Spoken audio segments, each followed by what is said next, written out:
We told you in the preseason that the Jets were in much better shape than anyone else would give them credit for, and we're about to see them get much better than that, starting with roughly $90 million in cap space to help rebuild the roster, commencing on Wednesday at 4 Eastern. On this episode, we're going to take a look at the Jets depth chart, their own free agents, and the best, worst moves they can make as Jets Uncovered on the Ourlads Football Radio Network starts now.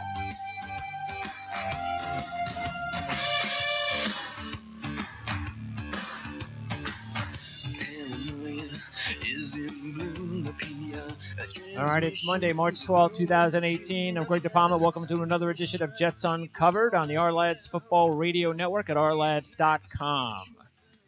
Joining me again from rotowire.com is sports writer Jan Levine. And Jan, we've been pumping up this moment since opening day, and we told our listeners they should be patient during the losses and realize how huge an opportunity the Jets would have starting with free agency and then, of course, the draft next month. And we're finally here. Yeah, it's going to be wacky. I mean, with all the moves that the Browns have made, the Jets control in terms of free agency from a dollar perspective. They have the most amount of cap room. I mean, interesting is we get to see how the impacts for the draft is as well by the move that the Browns have made this weekend, because they sure as heck were wheeling and dealing in terms of moving Kaiser out, bringing guys in. So they definitely made a ton of moves, taking up some of that cap room. So if it comes down to purely dollars and cents and the Jets wanting to get a guy, they clearly now have the resources to go ahead and do that. So as we've discussed a whole bunch of time, there's lots of holes and lots of things that need to be filled. So Mike Maccagnan needs to use that money wisely. And clearly the big issue that's on this team is who's going to be their quarterback moving forward, and does it come either via free agency or is it somebody that they acquire in the draft, either at the number 6 pick or moving up from the 6th pick to get one of the upper rated quarterbacks? Well, it seems, I mean, from what everybody is talking about, and whether we want to believe it or not, Cousins is down to 4 teams. Jets are in there. They will say the Jets aren't the best team. The Vikings are. And okay, that's true. The Vikings were the better team last year, but it's all about the future and what you believe when Kirk Cousins sits on those meetings and decides who he feels comfortable with, whether it's Bates, whether it's Minnesota. And because of their how close they are to a world championship, I actually do believe it's going to end up being Minnesota, to tell you the truth. And I hope it is. I don't believe the Jets are going to break the bank for Kirk Cousins. I don't believe they're going to be that dumb to do whatever it takes to get Kirk Cousins. I think if they do get Kirk Cousins, they'll give him a good contract, but I don't think they're going to be dumb enough to destroy their salary cap for him. But I would hope that if the Vikings do get him, which, to tell you the truth, as I've said before, that sets I'm not saying I wouldn't want Kirk Cousins, but if my preference is not, my preference is save a little money, go after Teddy Bridgewater, go after Josh McCown, use the 6th pick of the draft on a quarterback, and dump Hackenberg and Petty if you want. I got no problem with that. Give Hackenberg a camp. If he's not improving, get rid of him, and you've got your 3 new quarterbacks for 2018. You may be one of the few that have that view, because I know there's a lot of people who are very concerned about Bridgewater in terms of his athleticism that's being impacted from the injury and the major injury that he had. I personally don't have a problem bringing back McCown. We talked a little about this. We've also talked a lot about that if they don't get Cousins, the route that they should follow is picking up the guy in the draft. You and I have been big proponents of Baker Mayfield. Most of the college season and leading into the draft season, it's still the guy who I target. But as we see now, there is going to be an enormous amount of chatter and whispers, and it wouldn't shock me if there's a lot of movement up and down the draft board. Cleveland getting Tyrod Taylor, what does that do to their timeline? They had originally been talking about maybe A.J. McCarron. Now McCarron is off the board. You sort of wonder if the Jets may take a run at McCarron. Whether or not he's the long-term answer, I don't think so, but it clearly could be a bridge. Hey, that's fine too. McCarron or Bridgewater, I'd be happy with. Maybe you go McCarron, McCown, and then get your quarterback of the future. Especially if you get one of the guys, let's say Josh Allen. I know a lot of people are not as high as Allen on others, but let's say, for example, Allen is the one that slips and he's the guy that you want. Then that's fine. You give him a year or two to sit, learn from the guys in front of him, yep, and then maybe take over as your starting quarterback. Yeah, but yeah. As we talked a lot about when we talked about the issues with some of the Jets, their quarterbacks with Hackenberg. he had accuracy issues. It's the same thing that you have the issue with Allen.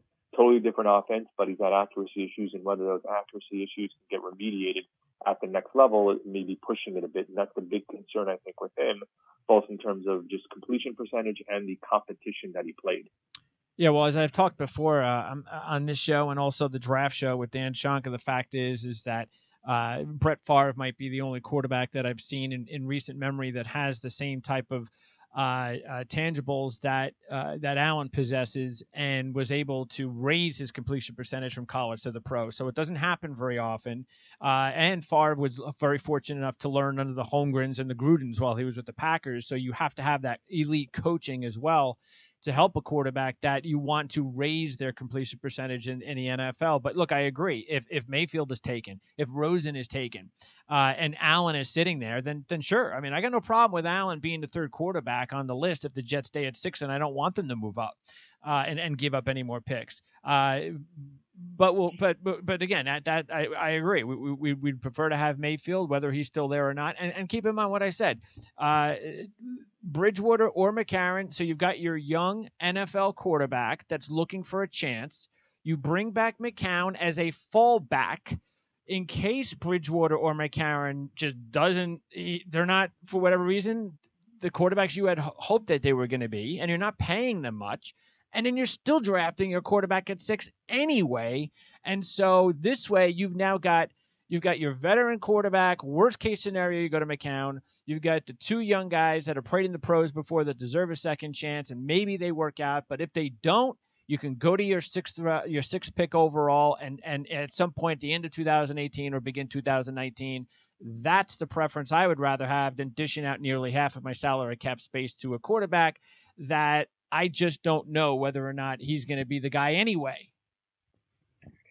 Well, that's the key question. Look, I think both of us think the same way, but my view is I happen to like Cousins. I do think he is a number 1 quarterback. And I know for all the talk of a guy being a quote unquote franchise Super Bowl quarterback, this was pointed out, I think, by Louis Riddick over the weekend or in a podcast I heard.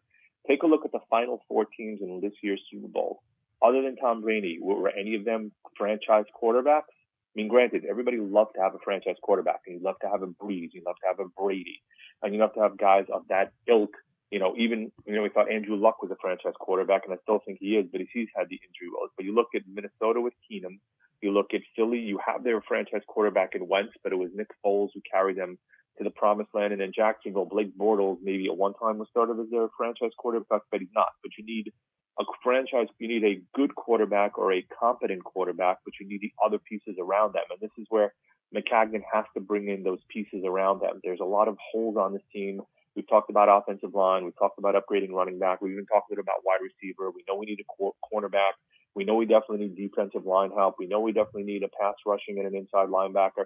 These are all the holes that have to get filled, and this is what we talk about, using your capital and your cash wisely to fill those holes, and then you augment with maybe that elite number 1 quarterback or a guy who is your quarterback for the future. And that's the point of, if you give up a lot of that cap space, you're not going to be able to fill up all the holes. So Kirk Cousins will have to try to elevate the team on his own for a couple of years, which I don't think he's capable of doing. And let's also keep in mind, too, I agree with what you said as far as the Foles and the Bortles and so forth, and having guys that, hey, you know what, we might be able to win a championship with Cousins. And you know what? Yeah, I think we could win a championship, if he was around for 7 years, say, with the Jets. Problem is this. I don't want to win a Super Bowl. I want to find a quarterback that will be my quarterback so I can go to the postseason for 10 years. I want to find a franchise next Joe Namath superstar quarterback that's got 7 years age on Kirk Cousins that can actually end up better than Kirk Cousins in the long run. And I don't have to have one of those teams that maybe, if I'm lucky and the defense is good and I get the breaks and I'm healthy and the stars align, that I can win one Super Bowl, get one chance with one Super Bowl with Kirk Cousins. That's because I don't really see it any other way. And that's why I think Cousins probably chooses Minnesota, because that is his best path. He knows he doesn't have to worry about the Vikings going out and spending more money and adding more pieces. He probably feels, hey, if I go to Minnesota, they're all ready. I mean, I could have been the difference. I could have, maybe if I was the quarterback in the championship game, maybe we would have won that game. Maybe we beat the Patriots and win the Super Bowl. I got to believe that's what Cousins is thinking instead of, yeah, but if I take all the Jet money, then are they going to be able to fit in the pieces? And that's kind of the whole reason why I think it would just be in the Jets' best interest long term to go the route I mentioned, including hopefully finding their quarterback at 6. Let's talk about free agents for the Jets as we got about another 15, 20 minutes to go here. First of all, for the free agents on the team, we mentioned McCown. It looks like, Jenkins seems to be getting a lot of interest, but you can't overpay Jenkins. So if Jenkins comes in with a good contract, you bring him back. If some other team wants to overpay for him, you let him go. Let me stop you there. What are you defining as a good contract? Well, I don't get into that. I mean, I don't want to sit here and talk numbers on this show. We got more players to talk about, so whatever they think. That's why I'm just throwing it out there. Whatever they think is value. We'll talk about it when it happens. I mean, if he goes somewhere and then we break down the numbers at that time, I just want to get the point out is that when we talk about it, say in a couple of days, and he signs elsewhere, and then we realize, you know what, that was over market value. I'm going to sit here and say, well, I told you, I didn't want it anyway, so I'm glad he's gone. So, I mean, do you have a number right away? Yeah. So the Jets have been willing to go 3 to 4. He supposedly wants at least $7 to $8 million a year. If you can get him in the midpoint, I think that's a fair deal. I don't think he's necessarily an $8 million a year. I agree. I wouldn't want to give him $8 a year. No. Who is going to be your tight end then? Well, then you go out and you know what I'd rather do? Make a trade with the Bucs for Cameron Brate. He's much cheaper. There's no way you have to pay him Jenkins money. Brate is a fine tight end. You spend one of your third or fourth round picks on a tight end class that's about 8-9 deep, and you get the kid come back, the kid that comes back from Clemson last year. You got your 3 tight ends, so I'm fine with that. I'm not spending $8 million on Jenkins.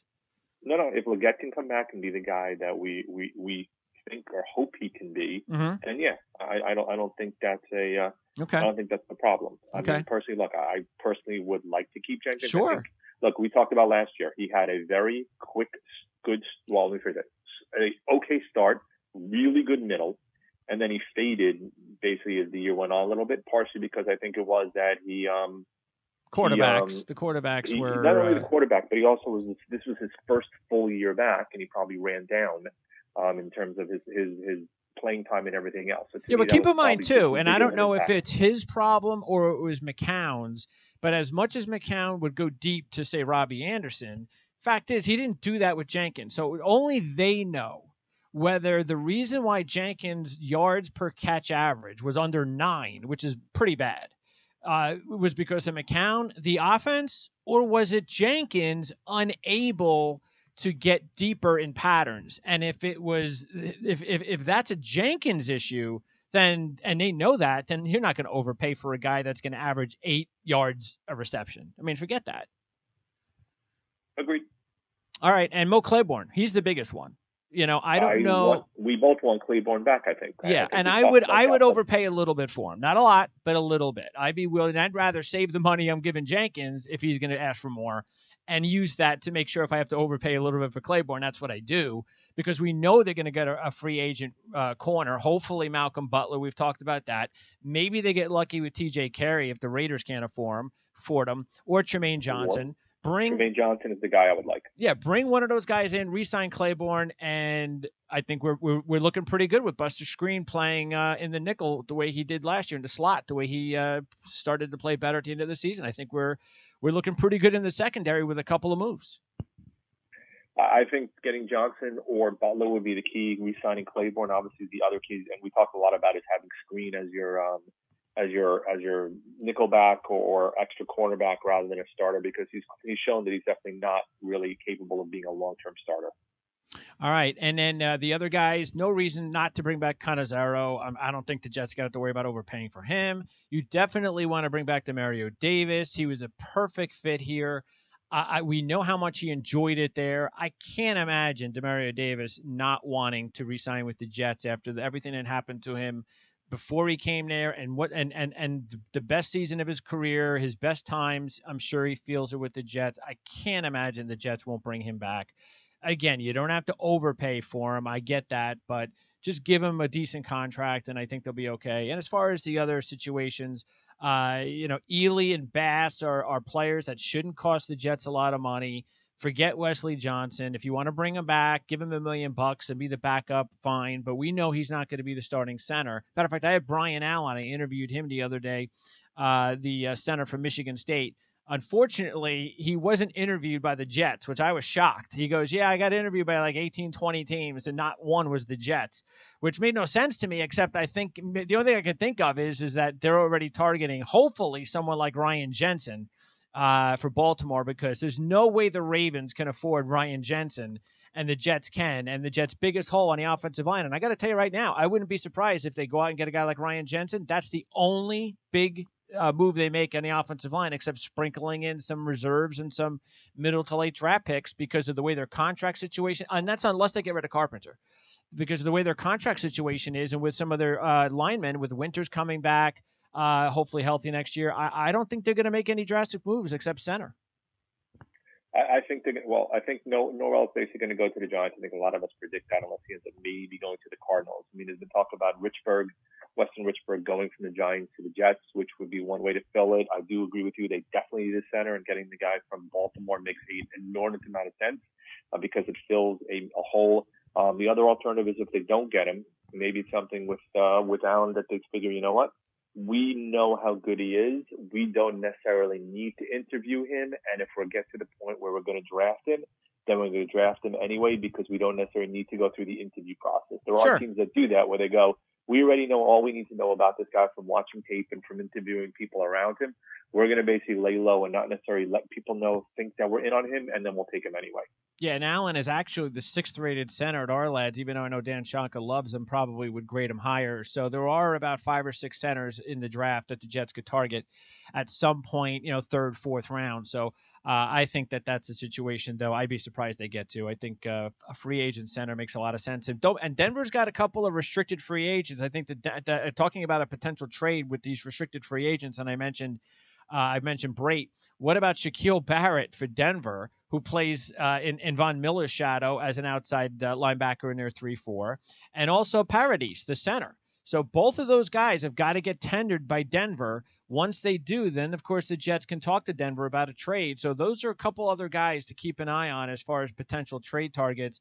Barrett would be huge for the Jets. I mean, that's a situation that I got to believe the Jets would be willing to give up a second-round draft pick. I know it's high, but they have 2 second-round draft picks. You bring a guy like Barrett that's like 25 years old that has the ability to be a top-flight pass-rushing outside linebacker. Those are not easy to find. Absolutely. I mean, that's one of the things we've talked a lot about is they missed that outside rusher. I mean, Darren Lee has moved inside and outside. I think we both think he's a little bit better on the inside, or at least in terms of less of a pass rushing kind of linebacker. So they need the guy on the outside edge. I mean, losing Wilkerson also, which granted he didn't provide much last year, but if you look at what they had previously in terms of Richardson and Wilkerson and Snacks, and also in terms of what they have with Williams. Now they don't have that. They basically have Williams. So you need to add guys up front from the offensive line, but you definitely, if you're going to go with either a 3-4 or even a 4-3, you need an outside pass rushing linebacker, which is one of those big things that they lack on this team right now. Yeah, and you know what? McClendon played well last year. Pennell, who will have to be resigned on the cheap, he played okay. The kid that came over from Washington State did a really good job at the end of the season. So we mentioned maybe bringing back Ely and Bass. You add another young player probably in the draft. So I don't think they have to go too crazy along the defensive line. It's definitely that linebacker spot. Re-signing Davis. Maybe you make a move for a guy like Barrett, or you definitely spend a draft pick to try to see if you can get lucky with a player like that. As far as running back, we heard about, I guess the running back that's making the most news with the Jets has been Dion Lewis. I have no problem with Dion Lewis. He's 27 years old. He became the number 1 running back for the Patriots last year. They started to trust him more as he definitely needed another year after the injury to become the guy that, they had seen prior to the injury. They don't have to pay him a boatload, so I think that's okay because there really aren't a lot of other good running. There are some that are in their 30s, and I want no part of DeMarco Murray. I know no more Matt Forte types because the Jets can go out there in the 3rd, 4th, 5th round in this year's draft and take another running back and flip him in there with McGuire and Powell and be just fine. Yeah, I mean, again, I think we've talked about it. I think I view Gore as a quicker, shiftier version of Bilal Powell. And I think Powell can do a lot of the stuff that Lewis can do, maybe not as well as Lewis can do. But we saw last year at times when they made Powell the bell cow back. The only problem with Powell, and it's been somewhat the case with Lewis, he has a tendency to get nicked up a lot and can be injury prone. So you have to manage that workload. But I think both of us have felt that they've underutilized Powell in the past.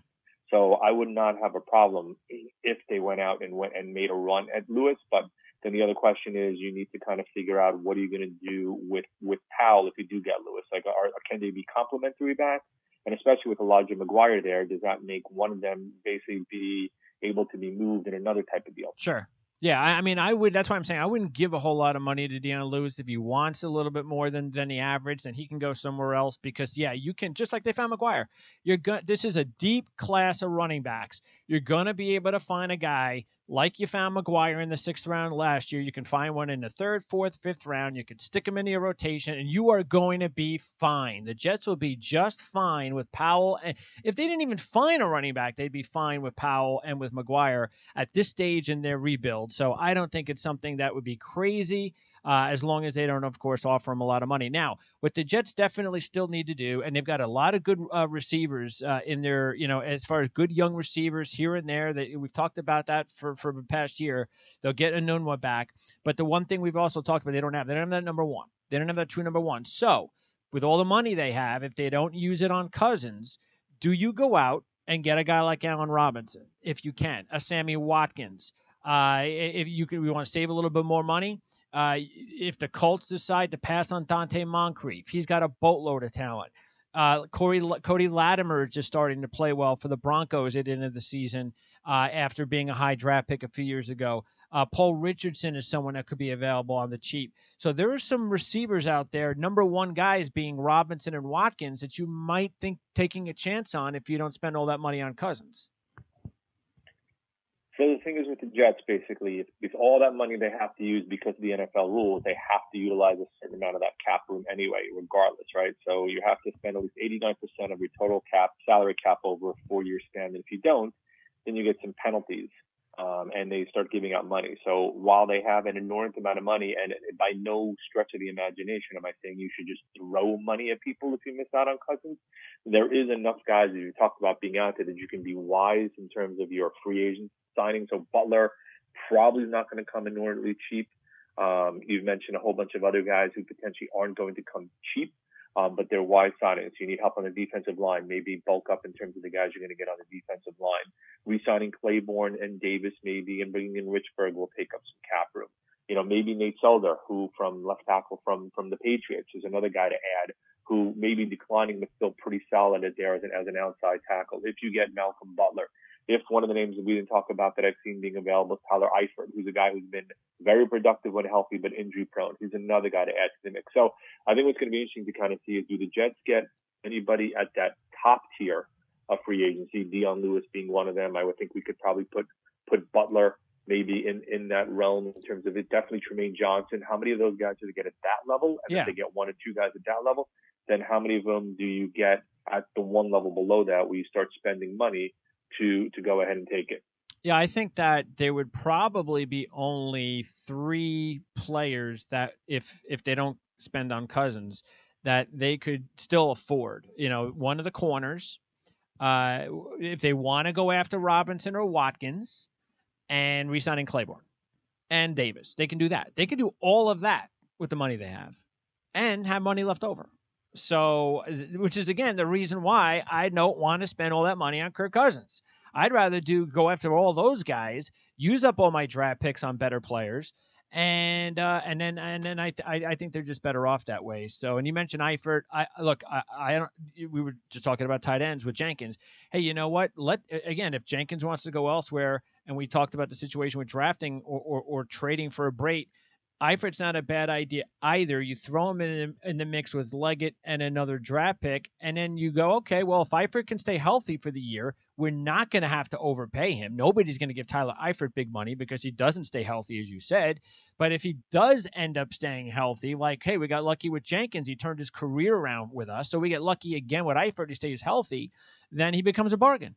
So yeah, I think that's the way to go. I'd rather do that. I'd rather go shopping around, with bringing in your top guys that you already have, Claiborne and Davis and so forth, and then going out and getting 4 or 5 premium free agents than just one quarterback.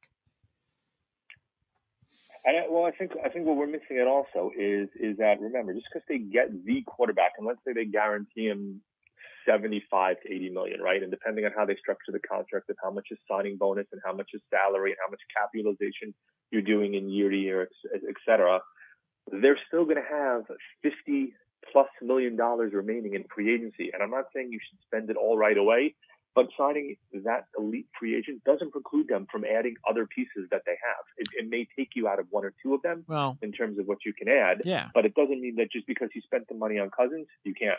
No, I mean, they'll be able to get a couple of guys, like you said, but that's the problem is, you know what? I want 4 or 5, not 2 or 3. I want 4 or 5 and keep everything else that I have. So I just want as many assets as I can get right now.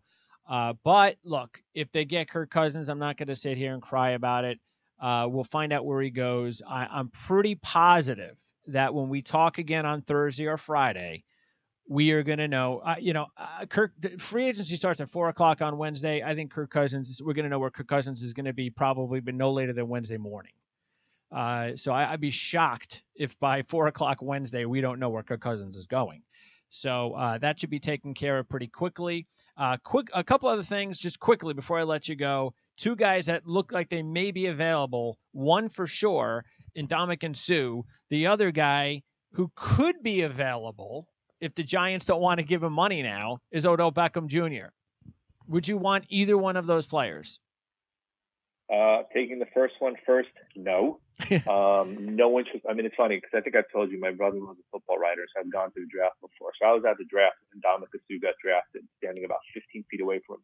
I will say that he is one of the largest human beings I've ever seen in my life, but all of the drama that goes along with him and all of the issues the Jets have had in the clubhouse over the past several years, why would you want to take the risk of bringing in a guy like that agree. whose performance haven't matched? Well, he's really good. He's really good. He's just not a sack number guy that, and he's an interior defender. The guy who we could have kept, that they should have kept, and they'll admit to you now that they should have kept, was Max Harrison. And if I had my choice right now, honestly, between Harrison and Suh, I probably would take Harrison. Oh, I would too, because he doesn't bring the baggage. He doesn't bring the baggage, even though he's not as much of a disruptor from a pass rushing perspective. He anchors the line from a rush perspective. Sure. And he can generate a little bit of pressure. In terms of your other question, look, Odell Beckham Jr. is basically not doing himself any favors in the industry in terms of everything going on, and whether or not he wasn't holding a blunt in France, he was holding a piece of pizza, which is supposedly what the girl said, and whether or not you believe it or not, and I'll let you make your own decision on that one. If he's talked about maturity, he's talked about making more money, he's talked about being the franchise guy. All of these things that you're doing are chipping away at your value, and you're not going to become a franchise guy by doing so. All of that said, and the risk associated with him, he is an elite talent. Oh, yeah. Now, eventually, elite talent will run out of chances, but elite talent is sure as heck going to get a lot more chances than a guy who's a borderline talent. So if you're telling me the Jets can go out and get Odell Beckham and not have to give up their first-round draft pick, by all means, go and get the wide receiver and bring him onto this team. Yeah, I agree. I don't know if the Giants were in that situation, exactly what they're going to do, but if he were to become available, that would be very interesting, and I agree. I think you'd have to go ahead and make that move. But just like some of the other players we talked about, though, he's not a player though that I would destroy my cap for at the position. I wouldn't go, okay, I'm going to make him, look. The Giants aren't going to re-sign him and make him the highest price receiver in football, nor should they. Neither should we. But if the Giants were in a position where that they wanted to just get rid of the problem, I would gladly, as a fan, take it off their hands and give him a pretty decent contract. I just wouldn't give him the biggest contract in the NFL for receivers. You wouldn't, would you? Who are you going to put him up against? I mean, again, is he as good as Antonio Brown? Talent-wise, I'd say yes, but in terms of production, I don't think he's anywhere close to Antonio Brown. But it's a matter of the money, though. It's a matter of, do you trust giving up that money? Am I giving him $20 million a year? No. Yeah. Okay, good. All right, excellent. Jan, appreciate it. We will talk in a couple of days. So, again, either Thursday or Friday, all depends on what happens on Wednesday and Thursday. But Jets should be very active because they haven't done anything yet. So, I'm sure there's a plan there. Maybe the domino effect starts after Kirk Cousins' decision. So, we will be on the air either Thursday or Friday, and we'll talk more about the Jets and free agency real soon, Jan. Appreciate it. Sounds good. Thank you. Thank you. All right, that's Jan Levine, and you can follow him at Twitter at AirJan23, and you can follow us on Twitter at PrimeSN. So don't forget to go to ourlads.com and play their mock draft challenge. You could actually make like $500-600. So if you win the challenge. So what's wrong with that? It's a 7. I think it's a 7-round mock draft contest. So you better know your craft.